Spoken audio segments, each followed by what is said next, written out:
Illusions don't happen in our eyes, they happen in our brains. There was a balance. It wasn't because humans lived in balance with nature. Humans died in balance with nature. We are the offspring of those who decided and acted quickly with insufficient information. The world seems scarier than it is because what you hear about it has been selected by your own attention filter or by the media. There is no room for facts when our minds are occupied by fear. Fears that once helped keep our ancestors alive, today help keep journalists employed. It isn't the journalists' fault, and we shouldn't expect them to change. It isn't driven by media logic among the producers as much as by attention logic in the heads of consumers. Instead, it is up to us as consumers to learn how to consume the news more factfully, and to realize that the news is not very useful for understanding the world. Cultures, nations, religions, and people are not rocks. They are in constant transformation.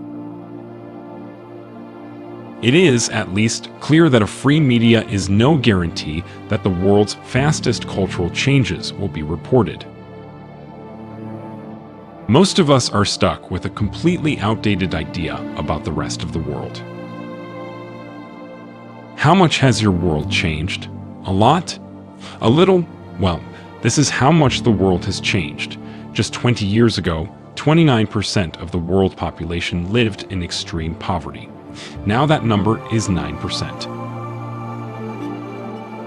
Our brains often jump to swift conclusions without much thinking, which used to help us to avoid immediate dangers. We are interested in gossip and dramatic stories, which used to be the only source of news and useful information. We have many instincts that used to be useful thousands of years ago, but we live in a very different world now.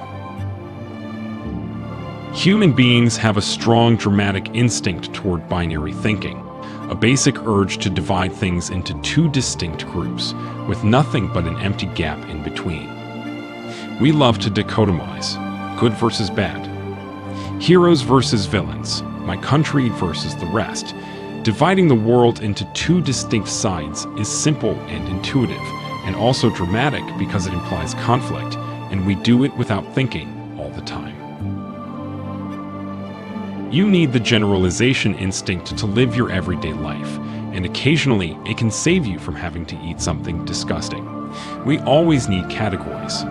The challenge is to realize which of our simple categories are misleading, like developed and developing countries, and replace them with better categories, like the 4 income levels.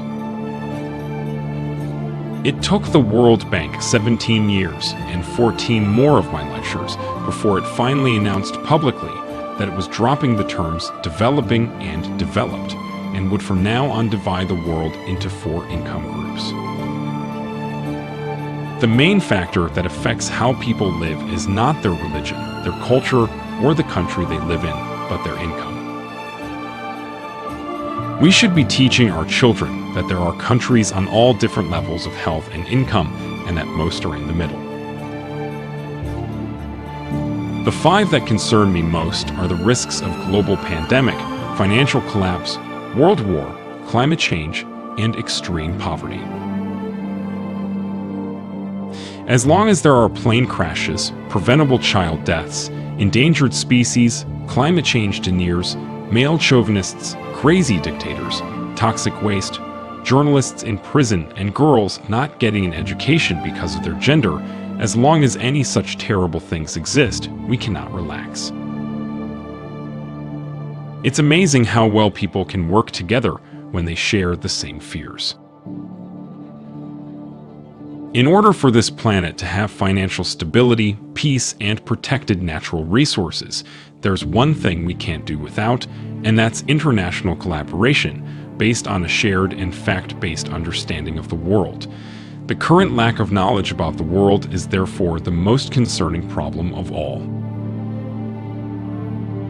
So how could policymakers and politicians solve global problems if they were operating on the wrong facts? How could business people make sensible decisions for their organizations if their worldview were upside down?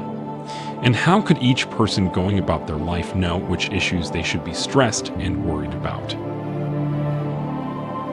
Journalists, activists, and politicians are also humans. They are not lying to us. They suffer from a dramatic worldview themselves. Like everyone else, they should regularly check and update their worldview and develop factful ways of thinking. The overdramatic worldview in people's heads creates a constant sense of crisis and stress. I'm a very serious possibilist. That's something I made up. It means someone who neither hopes without reason nor fears without reason, someone who constantly resists the overdramatic negative news and has a constructive and useful worldview. The ultimate goal is to have the freedom to do what we want. Factfulness is recognizing that a single perspective can limit your imagination, and remembering that it is better to look at problems from many angles to get a more accurate understanding and find practical solutions. Factfulness, like a healthy diet and regular exercise, can and should become part of your daily life. Start to practice it, and you will be able to replace your overdramatic worldview with a worldview based on facts.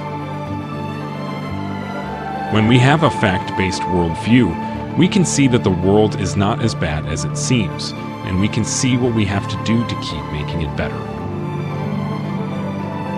Factfulness and the fact-based worldview, this book is my very last battle in my lifelong mission to fight devastating global ignorance.